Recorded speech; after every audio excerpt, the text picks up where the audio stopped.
बिस्मिल्लाहिर्रहमानिर्रहीम। Social media talk show के साथ मैं हूं आपका मेजबान अली रजा शाफ और आज हमारे साथ मौजूद है माहिर नजूम सितारों का हाल जाने वाले जनाब मारूफ एस्ट्रोलॉजिस्ट अजमल रहीम साहब। अब इनसे बात करेंगे सितारों से मुतल्लिक, पाकिस्तान के जो मौजूदा सियासी हालात व वाक़यात हैं उनसे मुतल्लिक जो है वो इनसे जानेंगे, क्योंकि सियासी पंडित तो बड़ी पेशगोइयां करते रहते हैं, लेकिन आज हम पूछेंगे सितारों की चाल डाल जो है वो क्या कहती है। जो इस वक्त हिजानी कैफियत है पाकिस्तान की सियासत में, पाकिस्तान के हर तरह के हालात में, वो किस तरफ है। जी अजमल साहब, बहुत शुक्रिया आपने वक्त दिया। सर, सबसे पहले मैं, चूंकि इस वक्त एक ही मौजू है और जिस मौजू ने इस वक्त सबको हिला के रख दिया है वो इमरान खान साहब का और फैज मीर साहब का, तो मैं इसको पहले डिस्कस करूंगा। इमरान खान साहब के जो सितारे हैं, चूंकि इस वक्त तक यही पेशगोइयां की जा रही थी कि अगस्त में इमरान खान साहब 14 अगस्त तक रिहा हो जाएंगे, फिर 31 अगस्त का भी कहा जाता है। तो आपके पास उनके जो सितारे हैं वो बड़ा, आप उसके ऊपर महारत रखते हैं, तो वो के इस वक्त उनके लिए हालात किस तरह के इमरान खान साहब के।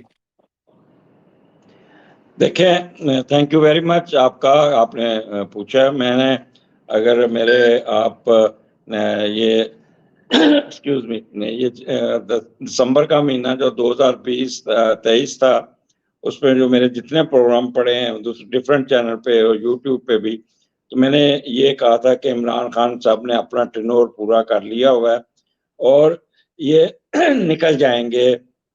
ये पिछले साल की बात है। तो अब और फिर इस साल मैंने कहा था कि वो अंदर ही रहेंगे, वो बाहर आते नजर नहीं आते। हालांकि 99% एस्ट्रोलॉजर लोग हर महीने उनको निकालते थे, फिर अगली डेट देते थे, निकालते थे, अगली डेट देते थे। वहां एक मैं था जो कह रहा था कि अभी वो निकलते हुए नजर नहीं आए, क्योंकि अब उनका जो सियासी टाइम है वो खत्म हो चुका है और अब वो दोबारा सियासत में आते हुए नजर बिल्कुल नहीं आते। उनकी पार्टी रहेगी लेकिन वो खुद नजर नहीं आएंगे। अब उनका प्रॉब्लमेटिक टाइम शुरू है और अक्टूबर तक वो काफी कहते हैं ना, कहते चक्की पीसने वाली बात होगी। उसके बाद फिर ये कोई डील करेंगे, डील करने के बाद फिर ये कोई रिलीफ लेके चुप करके अच्छे बच्चों की तरह एक साइड पे बैठ जाएंगे। अच्छा सर, साइड पे बैठेंगे अक्टूबर के बाद, अक्टूबर तक चक्की पिसेगी इनकी। हाँ तो जी। वो जो डील की आप बात कर रहे हैं, पीटीआई की तरफ से मुसलसल इमरान खान साहब भी इसको निगेट करते हैं कि वो डील नहीं करेंगे। आप ये कह रहे हैं कि उनके सितारों में या उनके हाल डाल चाल डाल में डील है, इस वक्त डील नजर आ रही है आपको अक्टूबर के बाद। देखें, एक साल हो गया उनको अंदर। मुझे बताएं कि मामला वहीं पे वहीं रुके हुए हैं जहां पे वो उन्होंने हर हरबा इस्तेमाल कर लिया। उन्होंने कॉल भी दी, उन्होंने जो भी इसको रिपीट करूंगा तो बात लंबी हो जाएगी।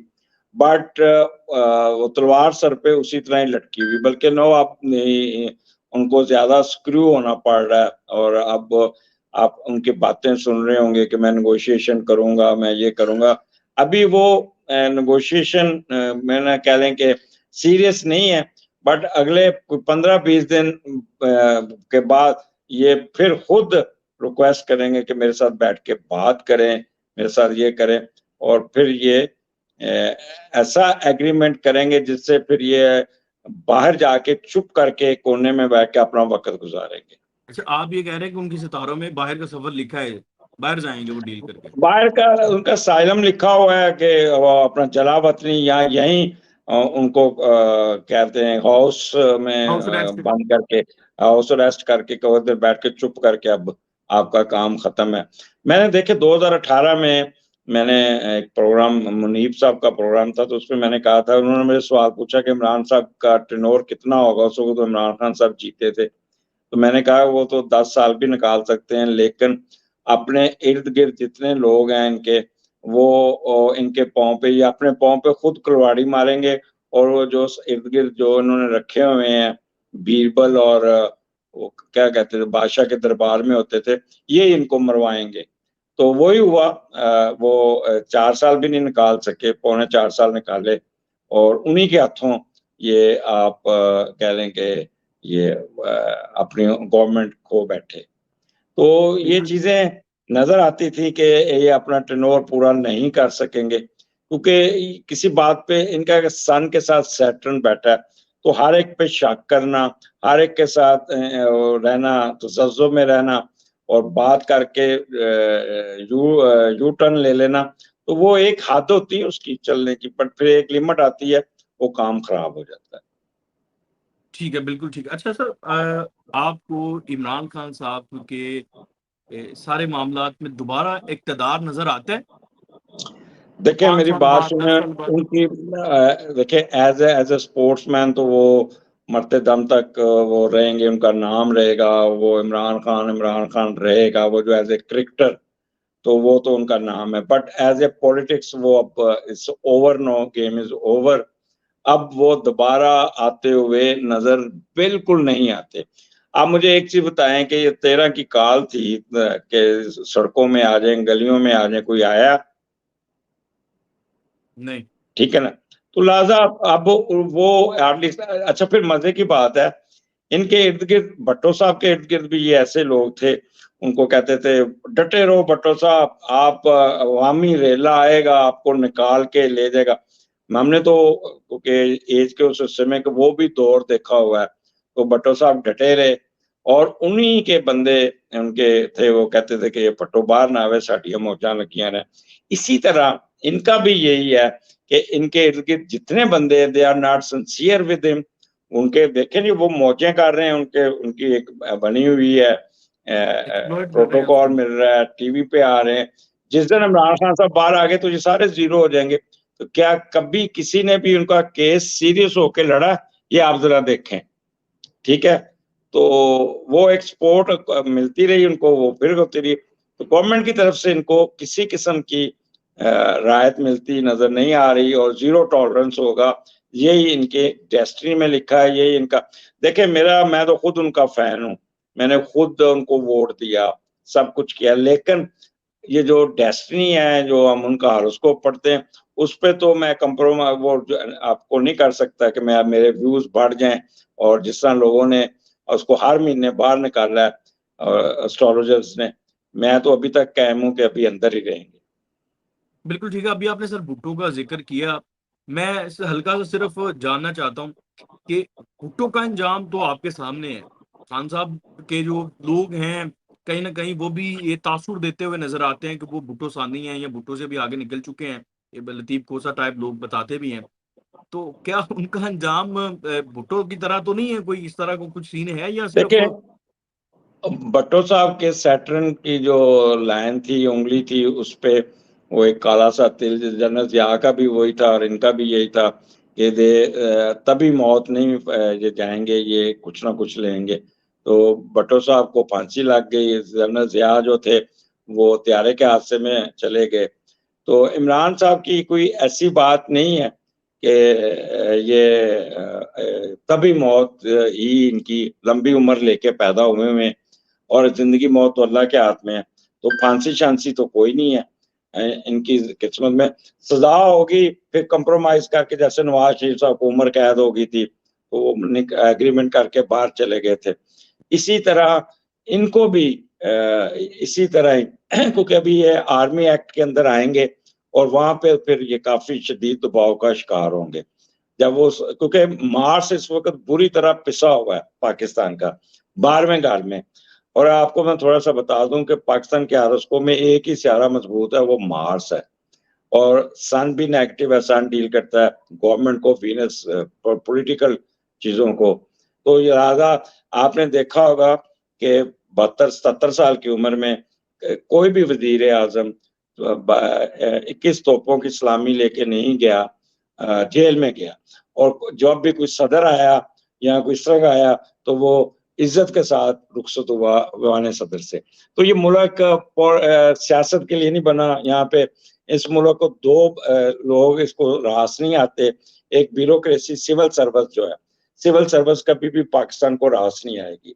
अल्टीमेटली इनको ख़त्म करना पड़ेगा। जिस दिन सिविल सर्विस ख़त्म होगी और आम ऑर्डिनरी लोग आ गए जो होंगे, ये जो अख़लाई मख़लूक़ जिसे कहते हैं, इन लोग यही गवर्नमेंट को पट्टियाँ पढ़ाते हैं, यही बादशाह को उठा के रखते हैं और यही बादशाह को गिरा के रखते हैं। अभी भी मरियम के इर्द-गिर्द भी ये लोग काफ़ी जमा हो चुके हैं और मरियम अब जिन्होंने जिताना है मरियम साहिबा, उनको तो सुन नहीं रही और वो ब्यूरोक्रेसी के हत्थे चढ़े हुए हैं, जिसकी मिसाल अभी जो हेल्थ सेक्रेटरी थे अली जान, वो जी जी किसी की नहीं सुनते थे, वो अभी शिफ्ट हुए। तो मरियम साहबा को भी या पॉलिटिक्स को भी सोचना चाहिए कि जो होता है ना सिविल गवर्नमेंट, इनको उनकी उस हद तक रखना चाहिए जितना वो हो। और क्योंकि बेसिकली ये वो लोग हैं जो बादशाह अकबर के ज़माने में दरबारी हुआ करते थे, बीरबल वगैरह, ये उनकी रिफाइंड फॉर्म है। ये बादशाह के मूड के मुताबिक चलते हैं। बादशाह अच्छा मूड होगा तो अच्छा चलेंगे, पैडम और मशरे भी यही देते हैं। अफसर शाही का, इसीलिए इनको कहा जाता है ना सर। अच्छा हाँ। साहब, मैं थोड़ा आगे बढ़ूंगा। एक आर्मी चीफ, चूंकि ये भी एक बड़ी अहम पोस्ट है और बड़ा अहम ओहदा है, सब कुछ है, इसका मुझसे मतलब भी जानना बहुत जरूरी है। इस वक्त army chief general Syed Asim Nadir Shah साहब ने जो काम शुरू किया है वो आपके सामने है। उन्होंने 2 दिन पहले जो एक काम हुआ, फैज हमीद साहब को हिरासत में ले लिया, पाकिस्तान की तारीख में पहली दफा ऐसा हुआ है। पहले तो मैं उनसे मुतल्लिक जानना चाहूंगा, उनकी सितारे डाल चाल आप क्या देखते हैं, क्या कहती है, और जो काम उन्होंने शुरू किया है क्या वो उसको उसमें पूरा करने में कामयाब हो जाएंगे वो? देखिए मेरी बात सुने, उनका एग्जैक्ट डेट ऑफ बर्थ तो मेरे पास नहीं है, क्योंकि वो लिखी कुछ होती है। बाजवा साहब की जो नेट पे थी वो कुछ और थी, और जब उनसे मेरी मुलाकात हुई थी तो वो असली डेट ऑफ बर्थ उन्होंने दी, तो उसमें फिर रिजल्ट और थे। इसी तरह अब मैं सिर्फ इनको पाकिस्तान के हाउस में अगर देखूं, सिपह सलार की हैसियत से, तो ये पिछले 4-5 महीने से शदीद दबाव का शिकार है। बल्कि मैंने एक वीलॉग भी किया था कि इनको अपने साये से भी रहना चाहिए केयरफुल, क्योंकि अंदर इनके भी 2 हिस्सों में फौज डिवाइड हुई हुई है। बट एज एंड व्हेन ये 22 अगस्त क्रॉस करते हैं, देन इनकी ग्रिप ऊपर आ जाएगी ठीक-ठाक किस्म की। फिर वो ही हाल होना है जो कसाई करता है, मुर्गियां ज़िबा करके डरबे में फेंकता है। तो क्योंकि कसाई को भी मांस डील करता है और फौज को भी मांस डील करता है, तो फिर यही हाफिज साहब जो है ना, वो इनके साथ आनी हाथों से, जो कहते हैं ना निपटना, वो निपटेंगे। और ये जितने ये लोग हैं ना, जिस मुल्क को जिन्होंने लूटा है, मुल्क को जिनको खराब किया है, ये अब टेकन टू द टास्क होंगे। बिल्कुल ठीक। अच्छा और मैं आपको बता दूं, फौज को 2-3 जनरलों ने खराब किया। फौज देखें, जहां तक फौज का जो नीचे वाला सेटअप है ना, दे आर डेडिकेटेड पीपल। मैं खुद गवर्नमेंट में रहा हूँ, मेरा 38 ईयर सर्विस फॉरेस्ट डिपार्टमेंट में रही है, और जिसपे मैंने ना 30 साल आर्मी के साथ काम किया हुआ है जहाँ भी। तो मैंने इन लोगों को जो देखा है कि दे आर डिवोटेड, डेडिकेटेड और मुखलस। और ये मुल्क जो बचा हुआ है ना, मैं आपको पहले बता दूं, ये आर्मी है जिसकी वजह से बचा हुआ। आज आप आर्मी को ढीला कर दिया, फिर वही हमारा हाल होगा जो इराक का हुआ, जो कुवैत का हुआ, और जो शाम का हुआ। तो ये चीज दिमाग से एक कीड़ा हमें निकाल देना चाहिए कि ये फौज ऐसे, फौज ऐसे। फौज को 3 जर्नैलों ने खराब किया, they will taken to the task. अभी तमाशा देख लीजिएगा। बिल्कुल ठीक है। अच्छा आप जो गुज़श्ता दौर था उसमें थोड़ी बहुत तो थी आपकी, मतलब आपकी मुलाकातें भी थी, आपसे लोग पूछते भी थे, खास तौर पर फौज से रिलेटेड जो थे, जो की पोस्ट पे थे। फैज़ हमीद साहब से आपकी थी मुलाकात या कोई ऐसा सितारे उनके देखे थे? तो इस वक़्त अगर आपको पता है उनके डेट ऑफ बर्थ का, तो उनके इस वक़्त सितारे वैसे कहते क्या हैं? उनका अंजाम फैज कहाँ तक मीर निकला साहब है? की फैज मीर साहब के साथ कभी मेरी डायरेक्ट इंटरेक्शन नहीं। उनके एक दोस्त थे या जानने वाले थे, उन्होंने मुझे एक दफा उनकी डेट ऑफ बर्थ दी थी। तो मैंने उस वक्त भी उनको कहा था कि they is extraordinary, he is good planner. जहाँ पे आप लोगों की सोचें खत्म होती हैं, वहां पे उनकी सोच होती है। सान राहु एक जो एस्ट्रोलॉजी के लोग हैं, वो इस चीज को समझते हैं कि ये लोग अंडर कारपेट और इतनी मेटिकुलस किस्म की प्लानिंग करते हैं कि किसी को समझ नहीं आते और फिर दीद लिहाज नहीं होता। अब इस वक्त इनकी पोजीशन बहुत बुरी है इस वक्त। तो इनका चांस, इन्होंने बड़ी कोशिश की कि ये चीफ ऑफ आर्मी स्टाफ बन जाए, लेकिन मैंने उस वक्त भी जिन साहब ने मुझे इनसे बनवाया था, मैंने कहा था कि इनका अब बुरा वक्त शुरू हो जाएगा और ये चीफ ऑफ आर्मी स्टाफ बनते हुए नजर नहीं आते। बिल्कुल ठीक है। अच्छा साहब, अब थोड़ा-सा मैं अदलिया की तरफ आऊँगा, बस 2-3 सवाल हुकूमत से रिलेटेड है, फिर मैं बस आपको इतने टाइम दूँगा। जस्टिस मंसूर अली शाह साहब, चूँकि इस वक़्त वो लाइमलाइट में भी हैं, डिस्कशन में भी हैं, अदलिया से मुतल्लिक और उनसे मुतल्लिक आप क्या देखते हैं? क्या वो चीफ जस्टिस बन पाएंगे और कैसे चीफ जस्टिस होंगे? उनके जो टास्क और उनके लिए जो चैलेंजेस होंगे वो क्या हो सकते हैं? आपने देखा होगा लाहौर हाई कोर्ट में 2 जज सुपरसीड हुए, जी। ठीक है। इस वक्त जो मैंने 4 या 5 जो ऊपर के लाइन के जो जस्टिस साहबान हैं, नेट से उनकी जो मुझे मिली है डेट ऑफ बर्थ, उनसे मैंने उनका आरोस्कोप बना के देखा है। तो काजी साहब को कोशिश करेगी गवर्नमेंट इनको एक्सटेंड करने की और एक्सटेंशन देने की, बट ये काबू नहीं आएंगे, ये इनकार करेंगे। अम्पोज कर दिया गया उनको जबरदस्ती, तो 1-2 साल के लिए ये एक्सटेंड हो जाएंगे। उसके बाद इस दफा जो मुझे होता नजर आ रहा है, क्योंकि उनके बाद जो 2 जज साहबान आते हैं, उनके स्यारे इस वक्त कोई अच्छे नहीं बैठे। जो तीसरे नंबर वाले हैं साहब, वो इस वक्त वो क्यूरियस है और उसको ट्राइन लेके बैठे हुए हैं। मेरे हिसाब से, बाकी गैब का इल्म तो अल्लाह को, हमने तो रीड करना होता है। ये मैंने चार्ट, अगर आप देखें तो मैंने चार्ट बनाए जो उनके नेट के डेटे, तो I am not predicting, I am reading their destiny. तो as per their horoscope, as per their destiny which जो उनकी नेट पे थी, उसके मुताबिक जो तीसरे नंबर पे आते नजर आ रहे हैं, उनकी पिक एंड चूज हो सकती है, या काजी साहब एक्सटेंड करेंगे या वो आ जाएंगे। तो ये 2 जो पहले और दूसरे नंबर पे जो लोग हैं, इनके इस वक्त सन बुरी तरह अफेक्टेड है। May be they can be ignored, और ये अगर डेट ऑफ बर्थ है ये, तो तो इसलिए आप ये ये कह मेरे रहे हैं कि जस्टिस मंसूर अली शाह साहब और जस्टिस मुनीब अख्तर ये सुपरसीड हो सकते हैं, और तीसरे नंबर से जो जज साहब हैं, चीफ जस्टिस साहब हैं, वो जो है जिस तरह से लाहौर हाई कोर्ट में हुआ उसी तरह का सुप्रीम कोर्ट में पैटर्न अडॉप्ट किया जा सकता है। किया जा सकता है, क्योंकि जो उनकी नेट पे बनी हुई है ना, मैं आपको थोड़ा सा बता दूं कि मुनीब साहब इस वक्त सैजिटेरियस है उनका है, और मंसूर साहब भी वो है सैजिटेरियस है। तो दोनों को स्केयर है सन को, तो सन डील करता है गवर्नमेंट, सन डील करता है उनको, तो गवर्नमेंट के साथ उनका कन्फ्लिक्ट चलेगा। और इनके जो मैं कहूँगा 60% चांसेस होंगे कि इनमें से कोई सिलेक्ट हो के, मंसूर साहब के 70%, 60% मुनीब साहब के, और 80% यहिया साहब के चांसेस हैं। और काजी फाइजा साहब का इस वक्त जो अगर टर्न्योर है तो वो, काजी साहब को इन्होंने कन्विंस कर लिया, तो मुझे वो एक्सटेंशन लेते हुए नजर आते। अच्छा, देखिए अगर मैं गवर्नमेंट इस ने पे मुद्दत मुलाजमत बढ़ा दी तो वो ले लेंगे? जी, अगर आप ये कह रहे हैं कि अगर गवर्नमेंट ने मुद्दत मुलाजमत में तोसीक कर दी, 68 ईयर्स कर दी, तो वो ले लेंगे ले एक्सटेंशन? लेंगे, क्योंकि वो भी जो है ना, काजी साहब भी जो है ना, उनकी वो इस वक्त स्कॉर्पियन है, और स्कॉर्पियन इस वक्त अच्छे बैठे हैं, तो उनका चांसेस, यानी कि उनको किसी किस्म का कोई नेगेटिविटी नजर नहीं आ रही उनकी। मैं फिर एक दफा रिपीट करना चाहता हूं कि दिस प्रोडिक्शन नहीं है, this reading is based on the date of birth which I got from the net, जो उनके लिखा हुआ है। एक्चुअल डेट ऑफ बर्थ जो होती है ना, अक्सर पुराने जमाने के जो है ये लोग 60, 61, 62, 63, ये लोग, इनके ज्यादातर पूछे थे अम्मा अब्बा ने ये डेट ऑफ बर्थ लिख दी थी, तो ये हमारे पास तो ये है, एक्चुअल नहीं है। तो इसलिए इमरान खान साहब सारी उम्र सेजिटेरियस कहलवाते रहे।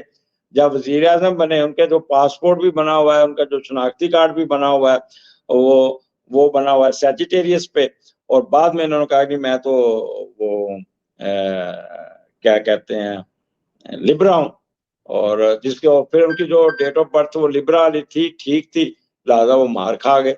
पहले उन्होंने सारी उम्र अपनी डेट ऑफ बर्थ सैजिटेरियस लिखी हुई थी।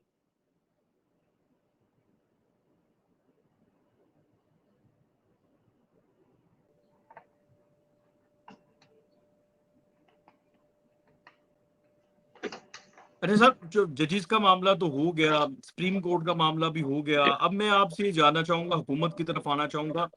शहबाज शरीफ साहब इस वक्त वजीर आजम हैं, उनका दूसरा टर्न्योर है, इससे पहले 16 माह की वो गवर्नमेंट कर चुके हैं। उनके और हुकूमत के इस वक्त सितारे क्या कहते हैं? 5 साल पूरे करेंगे या नहीं करेंगे? देखें अपना अली रजा साहब, इनका जो गवर्नमेंट का जो मुश्किल टाइम था वो 22 अगस्त तक है, और जिसमें अब 10 दिन बाकी रह गए हैं, जो 8 दिन बाकी रह गए हैं, वो भी अब उम्मीद है कि खैरियत से गुजर जाएंगे, क्योंकि अल्लाह की मदद इनको ये मिली कि अरशद नदीम साहब बीच में आ गए, तो 4-5 दिन वो ले गए पूरा टाइम, जहाँ पे पीक पे था मामला, तो वो उस पे भी हर चीज डाइवर्ट होगी। तो और 5-6 दिन बाद जैसे ही दे क्रॉस्ड 22 अगस्त, तो हुकूमत नॉर्मलाइजेशन में आ जाएगी, और फिर आप you will see the Pakistan destiny, के पाकिस्तान का चार्ट एकदम बढ़ना शुरू हो जाएगा, बाहर से पैसे आने शुरू होंगे, और यहाँ पे लोगों को भी रिलीफ मिलता हुआ नजर आता है। तो इसलिए गवर्नमेंट उन सेफ जोन में दाखिल हो रही है। अभी 4-5 दिन का मैं कुछ कह नहीं सकता कि कुछ कुछ झटका पड़ जाए, वो अलग बात है, और मौसमी हालात इनको तंग करेंगे, क्योंकि मार्स बहुत नेगेटिव हुआ है, तो जिसकी वजह से फ्लड आने के चांसेस है, कोई डिजास्टर, कोई शहादतें, कोई इस किस्म का जो फौज पे प्रेशर आया हुआ, वो चांसेस हैं, वो जाके सितंबर में होंगे। और जो ये जो मार्स जो है ना, वो 1 जनवरी से निकल जाएगा राहु वहां से, तो मार्स और राहु की जो स्केयर है वो निकल के तो पाकिस्तान बिल्कुल सेफ जोन में आ जाएगा। वो जो इंट्रीग्स होती थी, 12वां घर क्योंकि इंट्रीज का है, टांगे खींचने का है, तो जो पीक पे थी, कहते हैं मलाती साजिशें, वो खत्म होंगी जाके 1 जनवरी से। ओके, और उसके बाद आप देख रहे हैं कि 5 साल तक। हाँ, ये निकाल लेंगे, कोई जिंदगी मौत तो अल्लाह के हाथ में है, कोई जरूरी नहीं कि 5 साल जी, में कोई बंदा बीमार हो सकता है, कोई चेंज हो सकता है, नहीं या हुकूमत तो कोई फिर इस किस्म निकाल का। जाएगी ना, हुकूमत तो हाँ निकाल हाँ, जाएगी। ये नून लीग की हुकूमत निकल जाएगी with collaboration of Peoples Party, और तो ये पंजाब रहेगा। पंजाब में मरियम नवाज साहिबा जो है उनकी हुकूमत कब तक देखिए चलते, फिर पंजाब उनका पहला में इख्तिदार है। हाँ, वो इस वक्त देखें, एज फार एज उनके काम इज कंसर्न, वो बिल्कुल ठीक जा रही हैं अपने मामला को चला रही हैं, खींच रही है।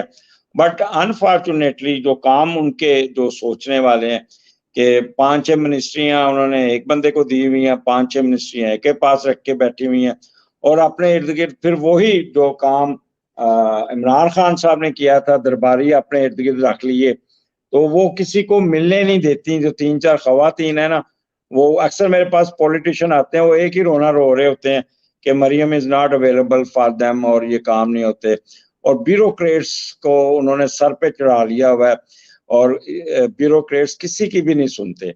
और ये सिर्फ ये हर डिपार्टमेंट में ये हाल है कि बेलगाम घोड़ा नहीं होता जो जिसकी वागें ढीली हुई होती, तो इसी तरह ये ब्यूरोक्रेसी भी चल रही है, और मरियम उन पे आंखें बंद करके डिपेंड कर रही है, जो मरियम के लिए डिजास्टर साबित हो सकता है, तो उसको अपनी आंखें खोलनी चाहिए मिनिस्टर उनसे नाराज है, और एमपी एमएन ने भी नाराज है। तो मुझे एक दफा मुझे याद पड़ता है कि मेरे पास एक एमएनए आई, तो मैंने कहा कि शहबाज शरीफ और परवेज लाई में क्या फर्क है, तो कहने के जी परवेज लाई को हम ही इज 100% अवेलेबल टू अस, जब भी मिलना मिल लेते हैं, शहबाज शरीफ किसी से मिलते नहीं, और वो बादशाह वो आ जाता है दरबार वाला ना, बात बाम लहजा बाश होशियार बादशाह सलामत आ रहे हैं।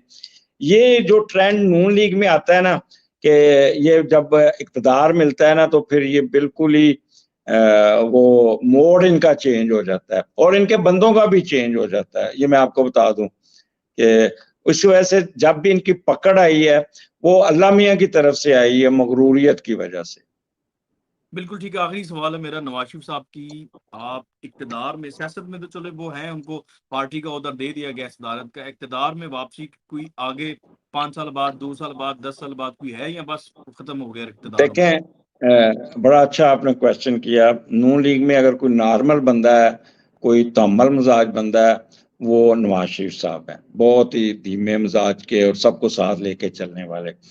1 जनवरी तक तो उनका कोई चांस नहीं है, क्योंकि अगर उनकी डेट ऑफ बर्थ वो 25 अपना दिसंबर। क्या कहते हैं दिसंबर है, तो कोई चांस नहीं, बल्कि थोड़े हेल्थ इशू उनको तंग करेंगे। As and when he crossed 1 January 2025, then उनका रोल आ जाएगा, डोमिनेंट हो जाएंगे, उन्हीं के फैसले चलेंगे, वही पीछे रह के हुकूमत करते हुए नजर आते हैं। अभी भी उनकी रिस्पेक्ट चलती है, उनका काम चलता है, लेकिन अभी वो खुद जो है ना, ज़हनी तौर पे वो अपने आप को उन्होंने तन्हाई पसंद किया है, वो सामने नहीं आ रहे। किसी बात पे खफा है कह लेंगे या कुछ है, तो उनका रोल आपको अगले साल नजर आएगा, इस साल तो कोई नजर नहीं आ रहा। अपनी सेहत के बारे में जरा और केयरफुल होना चाहिए। इक़्तिदार उनका देखते हैं, मजीद उनका कोई है इक़्तिदार 5 देखें, साल बाद? वो इस वक्त किंग मेकर बन के रहेंगे। चांसेस उनके हैं, 40% चांसेस होंगे कि दोबारा कुछ अरसे के लिए प्राइम मिनिस्टर बन जाए, लेकिन ज्यादातर चांसेस वो शहबाज शरीफ की कंटिन्यूटी के। बहुत शुक्रिया सर, आपने अपने कीमती वक्त से जो है वो हमें नवाजा। इंशाल्लाह ताला दोबारा आपका वक्त लेंगे, तब तक के लिए हमें आप भी इजाजत दीजिए, हमारे सुनने वाले भी इजाजत दीजिए। बहुत शुक्रिया। बहुत